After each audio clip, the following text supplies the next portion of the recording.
All right, so I'm going to do a quick plug here for the next video after this series coming out, as well as why this game is being played. Just so you can see, I'm getting ready to start an Axis game, and I'm going to attempt the 6-tank G1 build.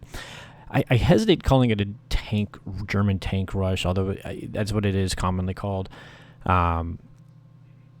When I think German tank rush, I think of the early ones where it was G1 all tanks, G2 all tanks, G3 all tanks, and it was just a flood of tanks.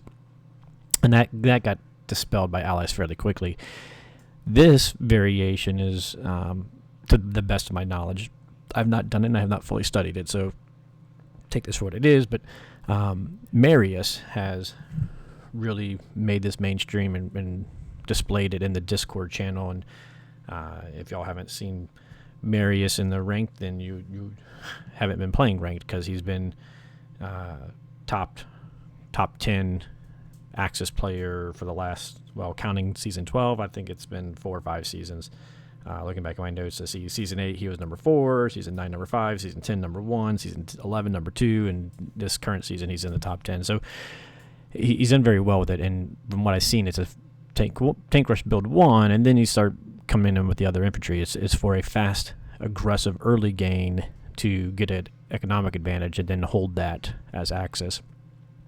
So I want to play it to try to understand it a little bit better myself, because the video series after this, hopefully, in the Discord, Marius and I have decided that we will play a game. And I want to test out using my UK1 build against the tank build. But again, I have not really truly studied this. So before we play, I just wanted to do a round or two. This is just a random rank game. I have not played any rank games season 12 at all.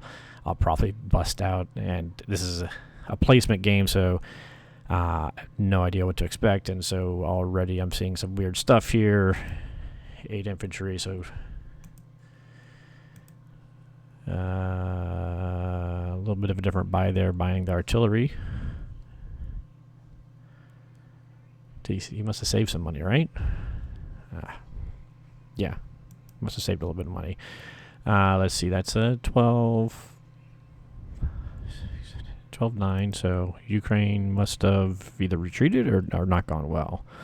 Let's see, failed to take the destroyed. Oh, he lost a Russian fighter. Okay, so he's already gonna be in trouble.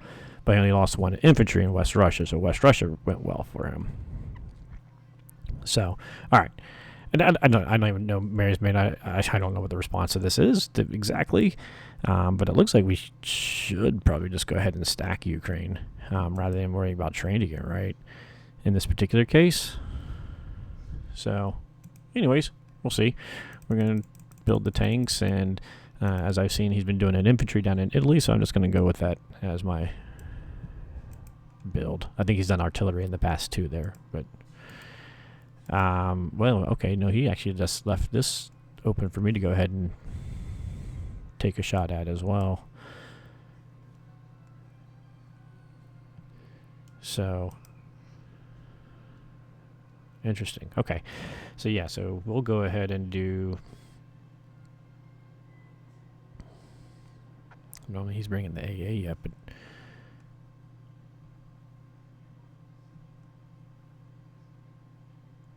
Let's go ahead and just do and take this guy, right? Because we don't need to bring the AA up, we can land a fighter in here. That still leaves us 1, 2, 3, 1, 2, 4 fighters for up here.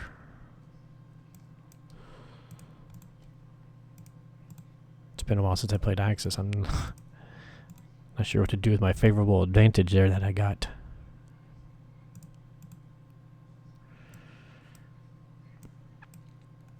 I'm gonna let his destroyer live. I know Marius wanted me to send his battleship there, but that's because he's not able to take Caucasus. But with them not being able to use their bomber and destroyer, I'm gonna go ahead and use the battleship up there, I think.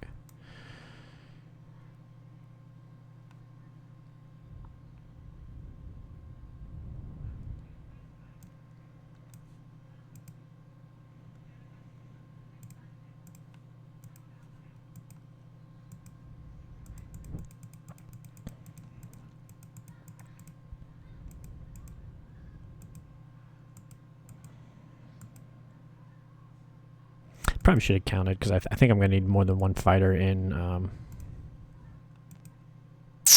Ukraine anyways, as I think about it. So I probably could have gone ahead and brought multiple fighters. Not that it mattered. I won it anyways on the first round, so it's not a big deal, but just in hindsight.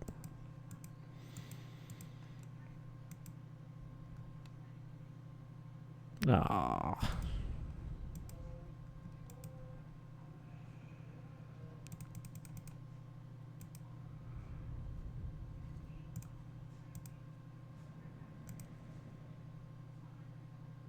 There we go.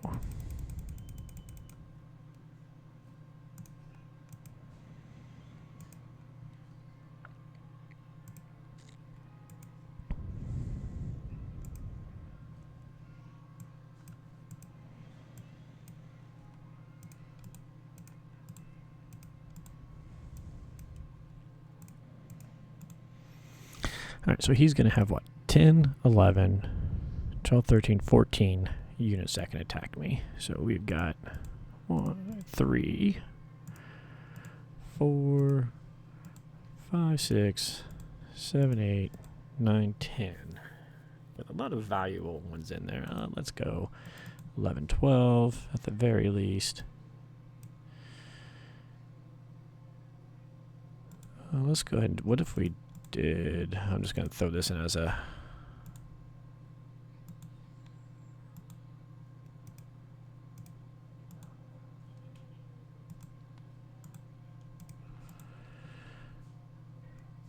so that'll give me my 4 and an AA, 1 in there. So this gives me 7, 5, 1. That actually probably is good, right? We're going to test this out real quick, just be safe. Yeah, I think that's good there.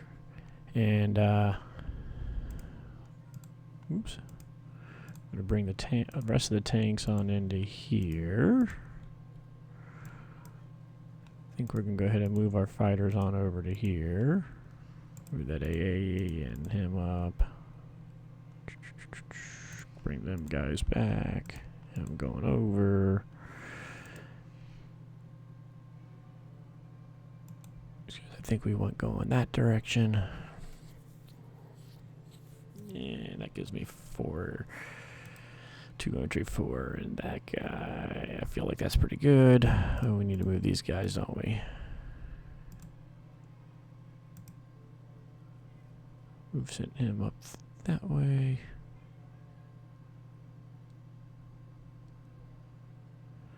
All right. I always hate G1. There's so many arrows going everywhere. I always feel like I'm making a mistake every time I do this, but I think we got what we want here.